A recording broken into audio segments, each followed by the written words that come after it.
C'était quand la dernière fois que t'as passé 10 minutes sans rien faire? Attention, quand je dis rien faire, c'est littéralement rien faire. Écouter de la musique ou checker son téléphone, ça compte pas. C'était quand la dernière fois que t'as passé 10 minutes réellement seul avec tes pensées? En ce qui me concerne, je suis né à la fin des années 90 et je considère que je fais partie de la dernière génération à avoir vécu mon enfance avant l'omniprésence d'Internet. Bien sûr, la plupart des gens avaient déjà accès à Internet, mais c'était pas encore ce que c'est aujourd'hui. Je parle de l'époque de Skyblog, MSN et les débuts de YouTube. Internet existait mais n'avait pas encore l'aspect addictif qu'il a aujourd'hui et surtout, il n'était pas encore sur nos téléphones. Je fais partie de la dernière génération de petits à avoir grandi sans smartphone. Et quand j'étais petit, je m'ennuyais souvent. Et quand je m'ennuyais, j'avais aucun moyen facile de mettre fin à cet ennui. Je devais soit rester seul avec mes pensées, soit trouver une véritable activité à faire. J'avais pas la possibilité de sortir un smartphone et de tomber dans une spirale infinie de trucs qui font tout pour attraper et retenir mon attention. Quand je m'ennuyais, je devais prendre une décision. Je devais choisir quoi faire et quand je savais pas, je devais être créatif pour trouver une idée. Je pouvais pas me laisser aspirer par TikTok et laisser mon cerveau tourner en automatique. Les petits d'aujourd'hui ne connaissent pas ça. Ils sont la première génération à grandir immunisés contre l'ennui. Et ils sont aussi la génération à connaître le plus d'anxiété et de troubles de l'attention. Évidemment, c'est pas une coïncidence. Dans cette vidéo, on va voir comment le smartphone est devenu la nouvelle cigarette et comment les leaders de cette industrie s'inspirent des casinos pour nous rendre accros. J'ai bien dit la nouvelle cigarette. Voici ce qu'a dit l'animateur de télé Bill Maher. Les grands patrons des médias sociaux doivent cesser de se présenter comme d'aimables divinités intello qui bâtissent un monde meilleur et admettre qu'ils ne sont que des producteurs de tabac en t-shirt qui vendent à des enfants un produit qui crée une dépendance. Comme la cigarette, le smartphone est intentionnellement designé pour être le plus addictif possible. Mais là où Marlboro ne voulait que tes poumons, l'App Store, lui, veut ton âme. Regarde ce qu'ils ont fait aux notifications. À l'origine, les notifs étaient prévus pour que les gens regardent moins leur téléphone. Tu n'étais notifié que quand tu recevais un texto ou un email, quand quelqu'un essayait de te contacter. Mais maintenant, toutes les apps veulent faire vibrer ton appareil le plus souvent possible pour attirer ton attention et la monétiser.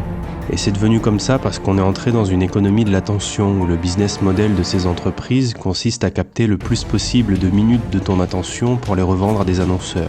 L'extraction de nos minutes oculaires est devenue bien plus lucrative que l'extraction du pétrole. Ils ont transformé ton téléphone en un panneau publicitaire que tu as sur toi en permanence et qui peut vibrer pour te demander de le regarder. Et si tu penses vraiment que tu peux y résister et garder le contrôle de ton attention simplement à la force de ta volonté, détrompe-toi. Tu as face à toi la plus grosse industrie du monde qui investit des milliards dans de la recherche scientifique pour savoir comment créer et entretenir ton addiction à la distraction. D'ailleurs, il n'hésite pas à s'inspirer d'une autre industrie qui est déjà passée maître dans l'art de créer et d'exploiter l'addiction des gens pour faire du profit. Je parle évidemment des casinos. Si on analyse l'évolution de nos téléphones sur les 20 dernières années, on remarque que c'est un appareil qui s'éloigne de plus en plus de l'outil de communication pour se rapprocher de plus en plus de la machine à sous. Les gens qui ont designé ce qu'il y a dans nos téléphones ont utilisé les mêmes techniques que les casinos utilisent pour créer des accros au jeu. Tu as déjà remarqué en scrollant sur tes réseaux sociaux que pour accéder aux nouveaux posts qui viennent d'être publiés, il te fallait faire un geste qui ressemble étrangement à l'acte de tirer sur un levier. Il n'y a aucune raison technique à ça, il pourrait simplement afficher une nouvelle publication sans demander d'action de ta part. C'est un choix de design conscient. Ils veulent que, comme devant une machine à sous, tu tires sur le levier pour accéder à une récompense aléatoire. Et l'aspect aléatoire du stimulus auquel tu accèdes est crucial dans la création de l'addiction. Tu as sûrement déjà entendu parler des chiens de Pavlov, conditionnés à saliver au son d'une cloche après avoir associé ce bruit à l'arrivée de la gamelle. Concrètement, c'est quoi le conditionnement ? C'est prendre une récompense, quelque chose que tu désires, et l'associer à un stimulus. Pour les chiens de Pavlov, la récompense c'est la gamelle remplie de nourriture. Le stimulus c'est le son de la cloche, et la réaction c'est saliver en anticipation de pouvoir manger. Évidemment, la récompense vient renforcer le comportement de réaction au stimulus. Mais d'autres psychologues ont approfondi les recherches sur le conditionnement comportemental.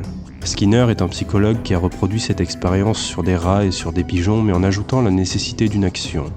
Alors que les chiens de Pavlov étaient passifs, les rats et les pigeons de Skinner sont placés dans une boîte et doivent appuyer sur un bouton pour obtenir de la nourriture. Et quand on ajoute une part d'incertitude à la récompense, on voit que les animaux testés vont beaucoup plus appuyer sur le bouton. Un peu comme toi quand tu reçois une notif et que tu veux savoir ce qui se cache derrière. L'imprévisible a le don de libérer une plus grande quantité de dopamine, un des neurotransmetteurs responsables de la sensation du désir.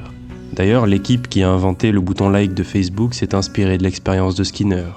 Le but est de nous inciter à consulter compulsivement notre fil d'actualité afin de voir si notre dernière photo a obtenu plus de likes. Comme on ne peut pas prévoir le moment de l'arrivée des likes, ça dérègle notre comportement. Comme le rat, nous appuyons frénétiquement sur le bouton, à la recherche de nouveaux commentaires, de nouveaux tweets, de nouveaux TikTok qui font office de friandises distribuées de façon aléatoire. Et tous ces stimuli inondent notre cerveau de dopamine sans qu'on ait besoin de fournir le moindre effort. En éradiquant l'ennui, les géants du numérique ont fait entrer chacun de nous dans un Truman Show personnalisé où chaque minute de notre vie devient une ressource à capter et à revendre. Chaque petite fonctionnalité est devenue une arme dans cette guerre qu'ils se mènent pour l'attention des utilisateurs. Il ne faut jamais dire à l'utilisateur « c'est bon, tu as pris des nouvelles de tes potes, maintenant tu peux fermer l'appli et aller faire autre chose ». Surtout pas, il faut qu'il reste. Il faut qu'il puisse scroller à l'infini pour que l'on puisse afficher le maximum de publicité. Il y a 10 ou 15 ans, tu pouvais encore aller sur Facebook, voir tes potes et de ta famille et fermer la page sans que le site essaye de te retenir par le bras. Mais maintenant, sur tous tes réseaux sociaux, ton feed d'abonnement est mélangé à une infinité de suggestions et il chargera toujours de nouvelles choses pour que tu puisses rester indéfiniment. On vit tous dans ce Truman Show où tout est personnalisé et organisé pour nous, pour capter notre attention et en fin de compte augmenter au maximum le nombre d'affichages publicitaires sur notre écran. Et le seul but de cet environnement virtuel personnalisé est de te faire rester une minute de plus afin de pouvoir afficher cette publicité supplémentaire. C'est ce que dit Cal Newport dans son livre Le minimalisme numérique. Nous n'avons pas choisi notre vie numérique actuelle. Elle a été dans une large mesure élaborée au plus haut niveau pour servir les intérêts d'une élite d'investisseurs technologiques. Et cette génération hyper connectée et hyper stimulée subit des conséquences concrètes. J'ai dit tout à l'heure que la dépression et les troubles de l'attention étaient à leur plus haut niveau jamais enregistrés. Et c'est en ce sens que la comparaison avec la cigarette n'est pas une exagération. On parle pas juste d'une perte de temps qui pourrait être mieux utilisée, ce qui est déjà grave en soi, mais d'un vrai problème de santé publique. Le cerveau de l'accro à TikTok est comparable au poumon de l'accro au tabac. La poursuite constante du plaisir augmente le seuil de stimulation dont on a besoin pour en ressentir et peut mener à l'anédonie, incapacité totale à ressentir du plaisir.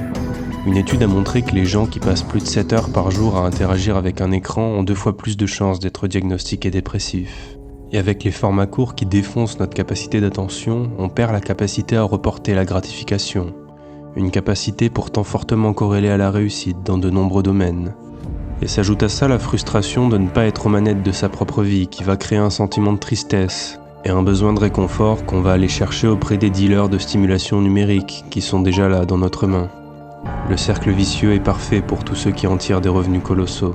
Ils savent bien que tu ne voulais pas passer 3 heures à scroller, et c'est pour ça que tout est conçu pour manipuler ton cerveau et te forcer à rester hypnotisé devant ton écran. Et c'est ça le vrai sens de cette phrase, quand c'est gratuit, c'est toi le produit. La mission des réseaux sociaux n'est pas de te fournir un service qui va te satisfaire puis te laisser tranquille.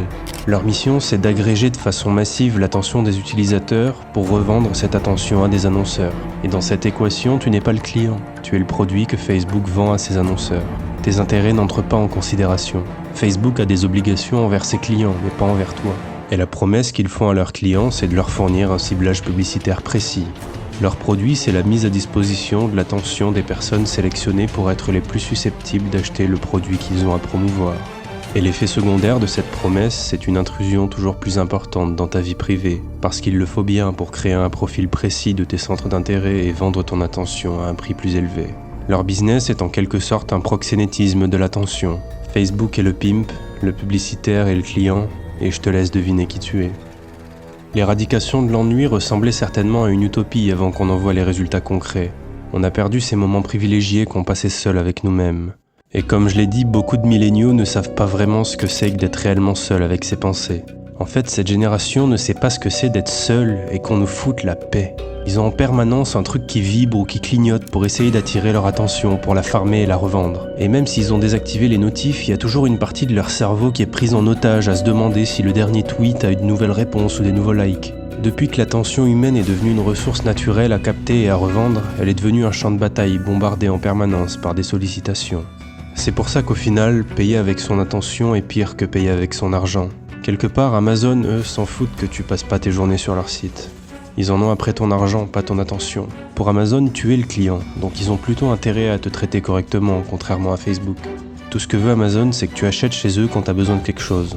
Une fois que t'as passé ta commande et qu'ils ont reçu leur argent, ils te laissent tranquille. Mais rappelle-toi que les réseaux sociaux sont des proxénètes, et comme des proxénètes, ils t'exploitent au maximum, puis te laissent ensuite te démerder avec ton cerveau qui est devenu incapable de se concentrer plus de 10 secondes et de prendre du plaisir simplement en marchant dans la nature. Franchement, je plains cette génération qui ne connaît pas la paix de l'esprit nécessaire à une bonne santé mentale. Parce que c'est dans ces moments de paix et au fond d'ennui qu'on est inspiré et qu'on trouve du sens à notre vie, qu'on exprime notre créativité, qu'on trouve des choses à faire. Isaac Newton s'ennuyait au pied d'un arbre quand il a vu la pomme tomber et qu'il a eu la révélation. Alors en conclusion, si je devais donner un petit conseil, ce serait de passer un peu moins de temps à scroller sur les réseaux sociaux et un peu plus de temps à regarder les nuages.